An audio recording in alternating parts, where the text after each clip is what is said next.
Now, I tell you all of this about the travel and stuff, not because you need to know my itinerary, but rather to emphasize that we are now, film music is now international, as are films being made.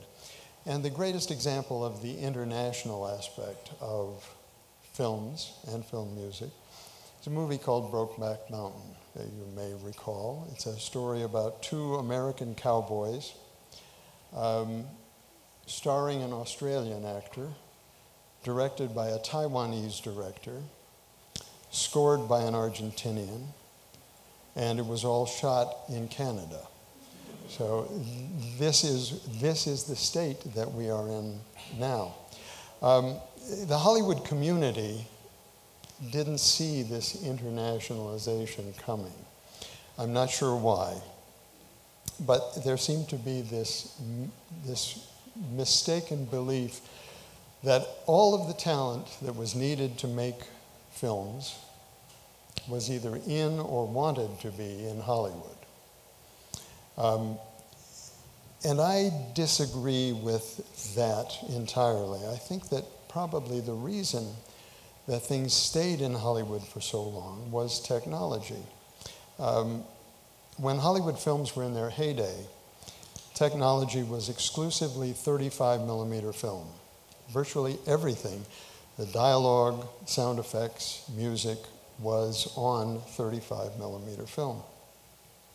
When I scored my first film, this was in the mid-70s, we recorded on tape, but everything was transferred to something called three-stripe magnetic stock, which looked like this. Basically, it was a piece of 35 millimeter film with three magnetic stripes, much like tape that was used in a tape recorder.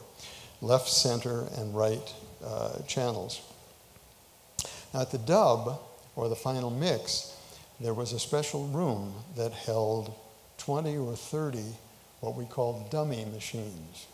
These machines were 35 millimeter projectors without the lens and without the light. I think I have one here. Yes, this is a double dummy machine. So a feed reel, a take-up reel, and here's another feed reel and take-up reel, and then just a sound head. So 20 or 30 of these machines, all loaded with dialogue, sound effects, music. And the purpose of this was to keep everything running in sync. The picture was on 35 millimeter film, and so were all of the sounds. Now, these machines were expensive, as was the room that it took to house these machines. Both it had to be soundproof and it had to be kept cool.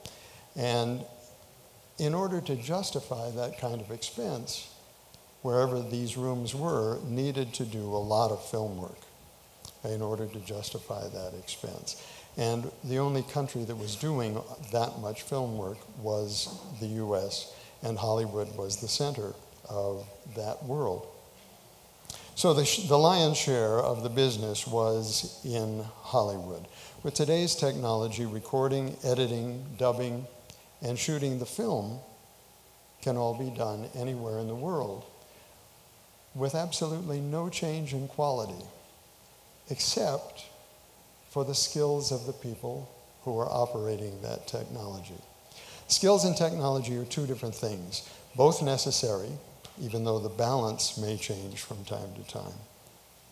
In the past, for example, piloting a plane took a lot more skill than it does today. But does that mean that we shouldn't be prepared with the skills to fly the plane if the technology fails?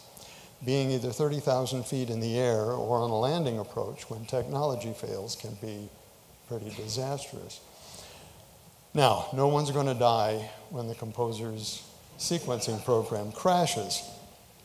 But for the emerging composer, every conversation with the filmmaker could be considered our version of a landing approach. These are not just people talking to other people. These are carefully structured conversations where there are plenty of chances to say exactly the wrong thing. Even for people who have political skills and conversational skills, this is a skill set that's very important. So skills come to us by one of two methods. The primary method might be experience, actually doing a particular thing over and over again.